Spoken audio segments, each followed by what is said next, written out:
Gemini Kanon made history in the classic Hades saga, facing powerful specters head-on and having his final battle against Radamanthys. The story suggests that Kanon died there, but the new spoilers from the Heavens saga leave room for this legendary knight to be alive and return for the final battle.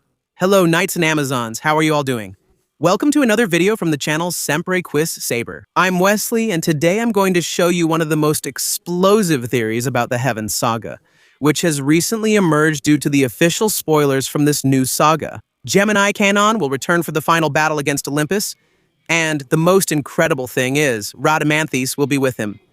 Are you curious to know how this is going to happen? Go ahead, subscribe, turn on notifications, and let's start this awesome video.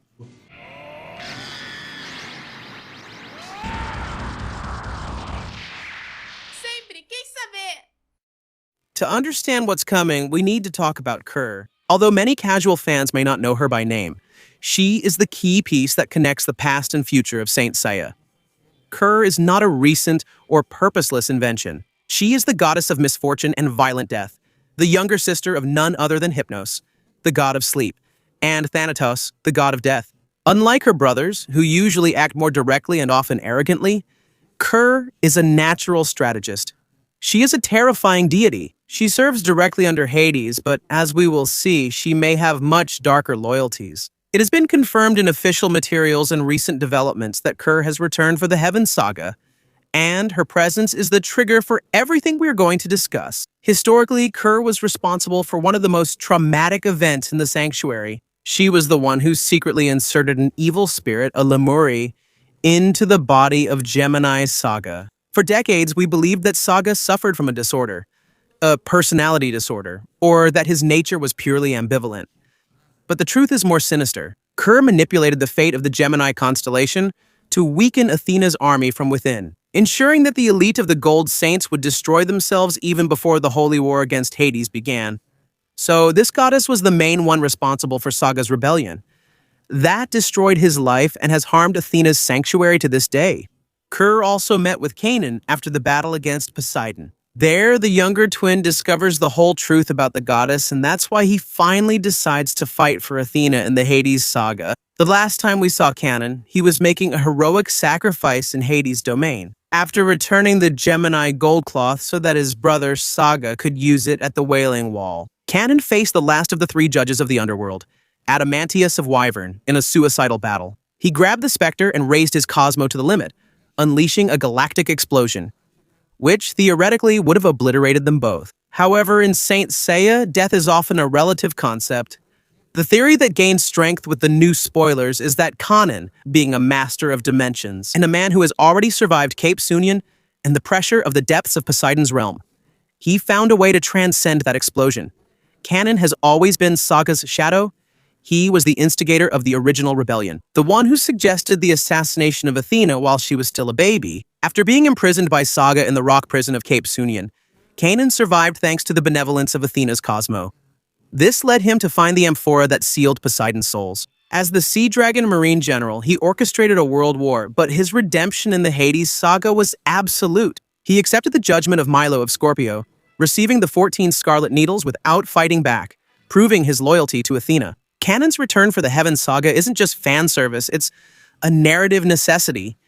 He has unfinished business with Kerr. Kanon knows that his life and his brothers were manipulated by the goddess, and his thirst to avenge Saga is what will bring him back from the ashes. And if Kanon survived, what happened to Radamanthys of Wyvern? The judge of the underworld is known for his unwavering loyalty to Hades and his brutality on the battlefield. However, Radamanthys is not a cartoon villain. He has a warrior's sense of honor and a keen perception of the hierarchy within Hades' army. The theory suggests that Rhadamanthys will also return, but not as an enemy. But why? Guys, it's because he noticed Kerr's scheme. Kerr is not just serving Hades. She manipulated the underworld emperor and his army. Radamanthys, upon noticing that Kerr is using the chaos of war to become the new queen of the underworld, or something even greater, decides that his loyalty to Hades requires him to eliminate the traitor, even if it means fighting alongside his greatest rival, Kanon. The two warriors who hated each other and fought epic battles in the underworld will now be joining forces. Radamanthys recognizes Kanon's value as a warrior, and Kanon respects the judge's strength. They are two sides of the same coin, soldiers who were discarded by the gods they served and who now seek justice on their own terms.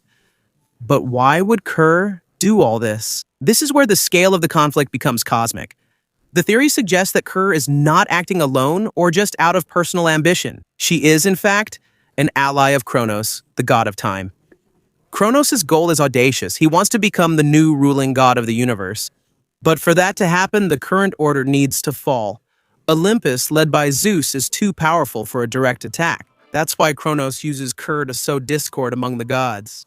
By manipulating Athena to enter into direct conflict with Olympus, as we can see in the events to come in the Heaven Saga, Kerr and Kronos ensure that the Olympian gods weaken each other. If Athena defeats the envoys from Olympus, or if the gods destroy Athena's knights, the result is the same: a power vacuum. When the gods are exhausted and their defenses are down, Kronos will emerge to take the throne of the universe, restarting time under his absolute will. The relationship between the Gemini saints and the gods has always been complex. In almost every generation, the Gemini Knights are at the center of the greatest twists. We have Saga and Kanon in the classical era, but if we look at other periods, the pattern repeats. In The Lost Canvas, we have Aspros and Defteros. Aspros was also manipulated by Ioma of Mephistopheles, who was Tenma's father and an incarnation of Keros, the brother of Kronos. The fate of twins seems to be intrinsically linked to the manipulation of time and to lesser gods who seek chaos. In Next Dimension, we have Abel and Cain, where, once again, duality and genetic and spiritual manipulation are present. Kanon returning to defeat Kerr is the closing of a poetic cycle. He will fight not only for the future of Earth, but to clear his family's name and ensure that Saga's spirit can finally rest in peace, knowing that the entity that cursed them has been eradicated.